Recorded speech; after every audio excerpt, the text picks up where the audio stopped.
नमस्कार दोस्तों, स्वागत है आपका अपने ही यूट्यूब चैनल नित्या स्टडी पॉइंट में। दोस्तों, आज के वीडियो में हम बात करने वाले हैं आचार्य रामचंद्र शुक्ल के जीवन परिचय के बारे में, जो कि यूपी बोर्ड एग्जाम में हर साल ज़रूर पूछा जा रहा है। जी हाँ दोस्तों, आचार्य रामचंद्र शुक्ल जी का जीवन परिचय जो है वो 2021 के बोर्ड एग्जाम के लिए बहुत ही इम्पोर्टेंट है। तो सबसे पहले हम देखते हैं कि प्रश्न आचार्य रामचंद्र शुक्ल जी के जीवन परिचय के लिए किस तरीके के प्रश्न यूपी बोर्ड एग्जाम में पूछे जाते हैं। तो देखते हैं, पहला प्रश्न है हमारा, आचार्य रामचंद्र शुक्ल का संक्षिप्त जीवन परिचय देते हुए उनकी रचनाओं पर प्रकाश डालिए। ये हमारा है फर्स्ट क्वेश्चन। फिर सेकंड क्वेश्चन है हमारा, आचार्य रामचंद्र शुक्ल के व्यक्तित्व और कृतित्व पर प्रकाश डालिए। ये हमारा सेकंड क्वेश्चन है। अब थर्ड क्वेश्चन है हमारा, आचार्य रामचंद्र शुक्ल का जीवन परिचय दीजिए तथा उनकी एक रचना का नाम लिखिए। ये देखिए 2011 में, 12 में, 13 में, 14, 15, 17, 18 इतने साल ये आचार्य रामचंद्र शुक्ल जी का जीवन परिचय पूछा जा रहा है। तो अब हम आपको आचार्य रामचंद्र शुक्ल जी का जीवन परिचय बताते हैं। जीवन परिचय। हिंदी के प्रतिभा संपन्न मूर्धन्य समीक्षक एवं युग प्रवर्तक साहित्यकार आचार्य रामचंद्र शुक्ल का जन्म सन 1884 ईस्वी में बस्ती जिले के अगोना नामक ग्राम के एक संभ्रांत परिवार में हुआ था। इनके पिता चंद्रवली शुक्ल मिर्जापुर में कानूनगो थे। तो आपको ध्यान क्या रखना है, आचार्य रामचंद्र शुक्ल जी का जन्म कब हुआ था। तो आचार्य रामचंद्र शुक्ल जी का जन्म सन 1884 ईस्वी में बस्ती जिले के अगोना नामक ग्राम के एक संभ्रांत परिवार में हुआ था। फिर इनके पिता का नाम चंद्रवली शुक्ल था। इनकी माता अत्यंत विदुषी और धार्मिक महिला थीं। इनकी प्रारंभिक शिक्षा दीक्षा अपने पिता के पास जिले की राठ तहसील में हुई और इन्होंने मिशन स्कूल से मित्रता 73 10वीं की परीक्षा उत्तीर्ण की। फिर इसके बाद है, गणित में कमज़ोर होने के कारण ये आगे नहीं पढ़ सके। इन्होंने FA इंटरमीडिएट की शिक्षा इलाहाबाद से ली थी, किंतु परीक्षा से पहले ही विद्यालय छूट गया। इसके पश्चात इन्होंने मिर्ज़ापुर के न्यायालय में नौकरी आरंभ कर दी। यह नौकरी इनके स्वभाव के अनुकूल नहीं थी,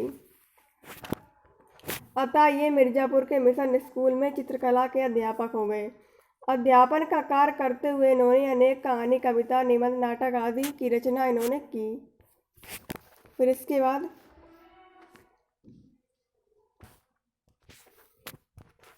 रचना की।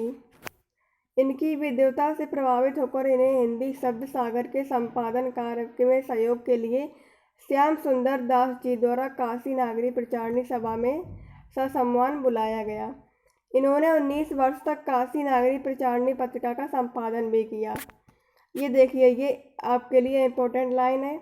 इन्होंने 19 वर्ष तक काशी नागरी प्रचारणी पत्रिका का संपादन भी किया।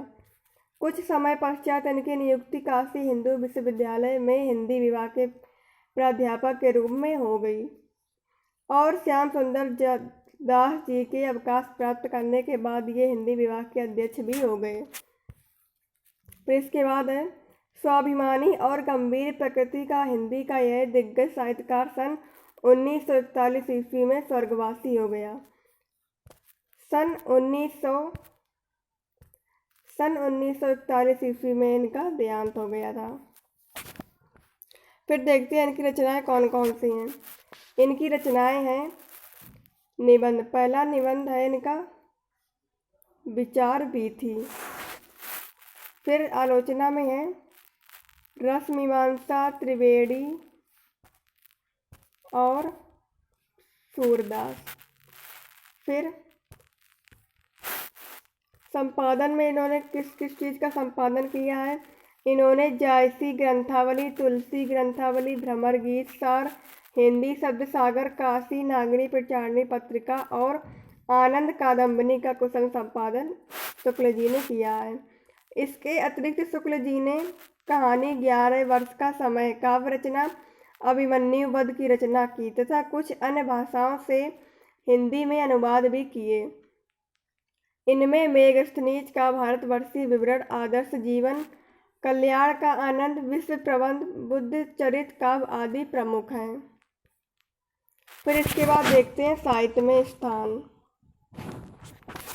हिंदी निबंध को नया आयाम देकर उसे ठोस धरातल पर प्रतिष्ठित करने वाले शुक्ल जी हिंदी साहित्य के मूर्धन्य आलोचक, श्रेष्ठ निबंधकार, निष्पक्ष इतिहासकार, महान शैलीकार एवं युग प्रवर्तक साहित्यकार थे। ये हृदय से कवि, मस्तिष्क से आलोचक और जीवन से अध्यापक थे। हिंदी साहित्य में इनका मूर्धन्य स्थान है। इनकी विलक्षण प्रतिभा के कारण ही इनके समकालीन हिंदी गद्य के काल को शुक्ल युग के नाम से संबोधित किया जाता है। इनका जो नाम है आचार्य रामचंद्र शुक्ल। हिंदी गद्य के काल को शुक्ल युग के नाम से संबोधित किया जाता है, इनके नाम को। तो दोस्तों, आज का वीडियो ये आपको कैसा लगा हमें कमेंट बॉक्स में कमेंट कर ज़रूर बताइए। तो वीडियो को देखने के लिए बहुत बहुत धन्यवाद। Thanks for watching video.